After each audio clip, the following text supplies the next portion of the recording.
This repackaging of treatment became known as the medical model. Somebody who's really hyper and manic, if you're wrapped up in a cold sheet and dunked into some water, you're going to quit acting manic because that's a punishing treatment. So, but as soon as the symptoms started to go away, they started to believe that somehow by wrapping them up and dunking them in cold water, it was draining the toxics out of their body. So they built the medical model around that. Pushing the biological theory of mental illness a step further, an American, Benjamin Rush, put forth the idea that insanity was caused by too much blood in the head. The cure? Remove the blood by any means possible.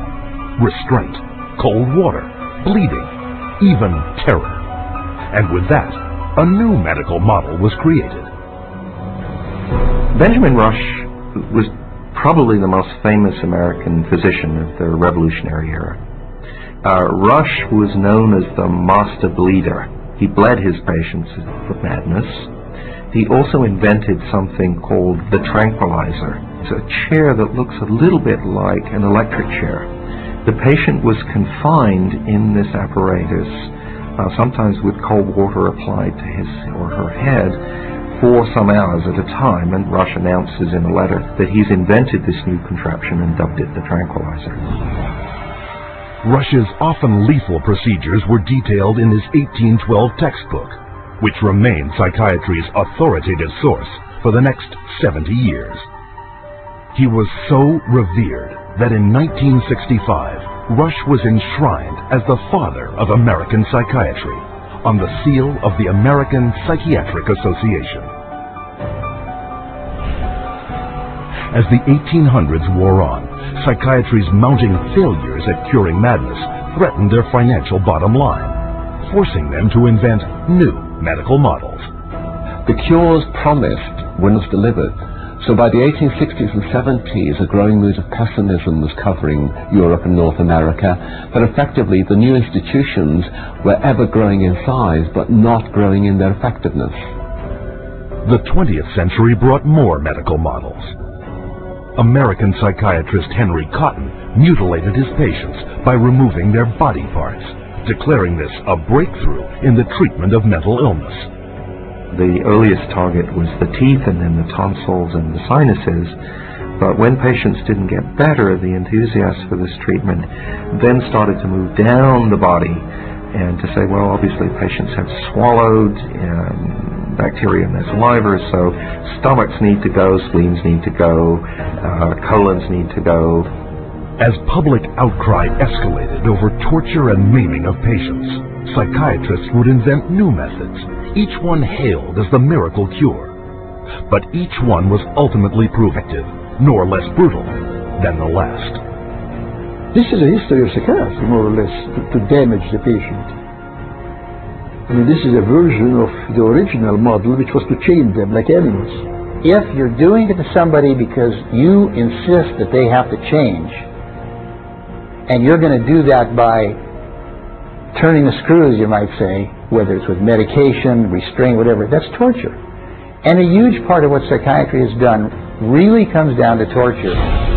As the 20th century progressed, psychiatry would continue to seek legitimacy by transforming itself into a medical discipline. But they succeeded only in creating more efficient ways of inflicting mental and physical torture and death, a legacy that has carried forward into modern psychiatry, with its most profitable medical model to date, the mass drugging of millions. But to do this, psychiatrists first had to shatter one of mankind's most cherished beliefs, decreeing that people were not what they thought they were.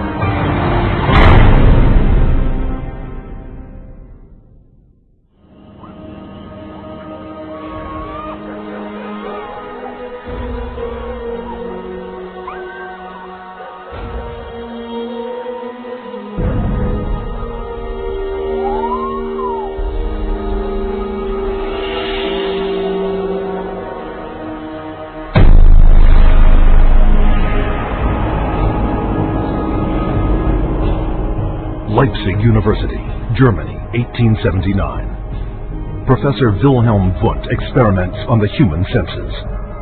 Wundt declares man's thoughts, personality, and behavior are nothing more than chemical reactions in the brain. Wundt became frustrated with his inability to change behavior because he was dealing with the original, psychology. That's the psyche, that's the soul. He created a new science which was based on man being an animal without a soul, to be trained. Not to be a thinker, but to be trained. Students from around the world gathered to study Wundt's new definition of man as a soulless organism. The spirit of the age was summed up by German philosopher Friedrich Nietzsche. Gott ist tot. Gott bleibt tot. Wir haben ihn umgebracht. Following Wundt's theory, a Russian, Ivan Pavlov, conducted animal experiments seeking methods to modify behavior. Pavlov studied in Wilhelm Wundt's laboratory in Leipzig, Germany, in the late 1800s. He experimented with dogs, with electrodes and stimulus response, denying privileges to denying rewards. And he noticed that when you brought out some food in front of animals, dogs in particular, that they would begin to salivate. So he'd ring the bell at the same time that he brought the food out, and then eventually, instead of bringing the food out, he just rang the bell, and of course the dogs got all excited. He called that a conditioned reflex.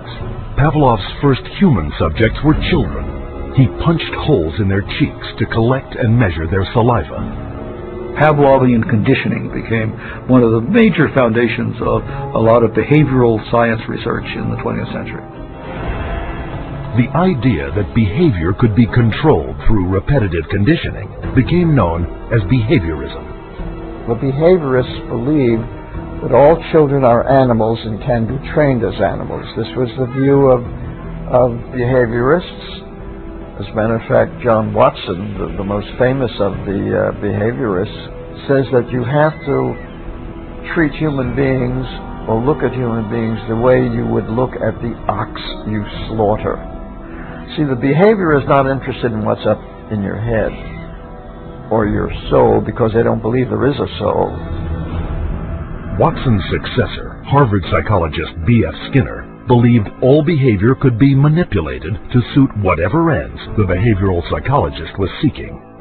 Skinner developed what's called operant conditioning, where he was able to demonstrate you can change animal behavior by certain schedules of reinforcement, by giving them rewards at certain times, and then you can teach pigeons to play ping pong, for example, and you can teach rats to run mazes, and you can teach human beings to seek certain economic or societal rewards.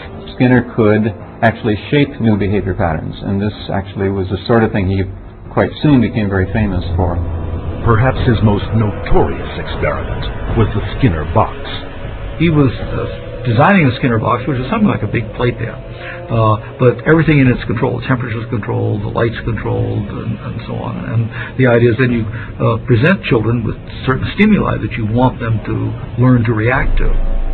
For nearly a year, Skinner isolated his daughter in a box similar to those he built for rats. The child was stimulated and had to respond in a certain way, like a chicken or a rat in a cage.